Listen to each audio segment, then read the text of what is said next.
अब से कुछ ही घंटों के बाद ब्रिक्स सम्मेलन होने वाला है। वो सम्मेलन जिससे अमेरिका समेत पश्चिमी देश बौखलाए हुए हैं। इस बात से बेफिक्र डोनाल्ड ट्रंप कि ब्रिक्स क्या तय करने वाला है, उन्हें कोई अंदाजा नहीं कि इस बार तैयारी कितनी पक्की है। ट्रंप की टैरिफ पॉलिसी के खिलाफ इस बार ब्रिक्स ने खुले तौर पर बड़ा ऐलान करने का फैसला कर लिया है। जी हाँ, ब्रिक्स देशों के नेता अमेरिका के राष्ट्रपति डोनाल्ड ट्रंप की व्यापार नीतियों, खासतौर पर ट्रंप द्वारा लिए गए पूर्व में टैरिफ को लेकर, मध्य पूर्व की स्थिति और जलवायु परिवर्तन से निपटने के प्रयासों को लेकर असहमति जताने की तैयारी में है।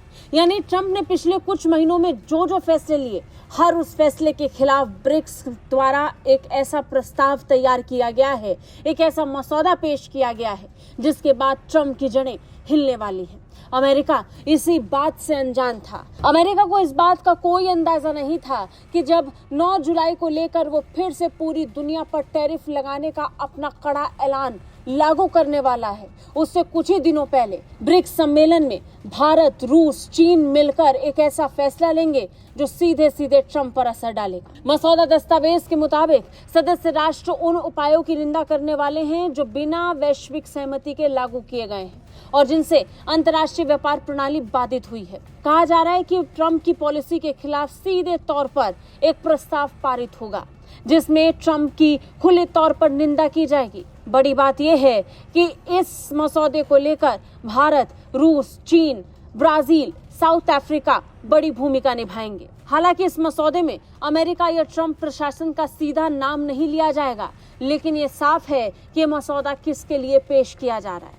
मसौदे से ये साफ हो रहा है कि अमेरिका की नीतियों के खिलाफ ही ब्रिक्स ऐलान करने के मूड में है, खासकर तब जब ट्रंप ने भारत समेत कई देशों पर दंडात्मक शुल्क लगाने की चेतावनी दी थी, जिसे अब फिर से 9 जुलाई से लागू किया जाएगा। हालांकि ब्रिक्स के अंदर इस मुद्दे को लेकर एकमत नजर नहीं आ रहा, क्योंकि भारत जैसे कुछ देश अमेरिका के साथ मजबूत संबंध बनाए रखना चाहते हैं, वहीं बाकी देश ट्रंप प्रशासन की नीतियों के खिलाफ खुलकर बोलने के पक्ष में हैं। इसमें रूस और चीन प्रमुख हैं। अब इसी मतभेद के बीच ये साझा बयान आएगा जिसमें ट्रंप की नीतियों का अप्रत्यक्ष तौर पर आलोचना की जाएगी, वो भी बिना नाम लिए। हालांकि ये कहना मुश्किल है कि भारत अपनी तरफ से इस प्रस्ताव का हिस्सा बनेगा या नहीं, लेकिन इस प्रस्ताव के पास होने और इसे विश्व के सामने पेश करने के लिए जरूरी है कि भारत भी एकमत होकर इस पर अपना पक्ष रखे। बता दें, गाजा संकट को लेकर के भी मसौदा बयान जारी किया गया है। इसमें गाजा में हो रही हिंसा को लेकर के भी विरोध किया जाएगा। ब्रिक्स देश गाजा में इजरायली सैन्य कार्रवाई, मानवीय सहायता की बाधाओं और युद्ध के तरीकों के रूप में भुखमरी के कथित उपयोग की निंदा कर सकते हैं। बड़ी बात यह है कि ऐसे समय पर किया जाएगा जब भारत लगातार इजरायल और अमेरिका के साथ अच्छे संबंधों में है। अमेरिका के साथ जहां व्यापार को लेकर लगातार बातचीत है, तो वहीं भारत इजरायल के साथ अपनी दोस्ती को लगातार मजबूत कर रहा है। जब से जंग छिड़ी है, तब से ही भारत लगातार इजरायल के सीधे विरोध में कभी आकर खड़ा नहीं हुआ, लेकिन इस बार रूस और चाइना पूरी तरीके से इस मूड में है कि वो अमेरिका और इजरायल की खुली आलोचना करें। देखना होगा कि भारत का रुख इसे लेकर क्या रहेगा। ब्यूरो रिपोर्ट, भारत तक।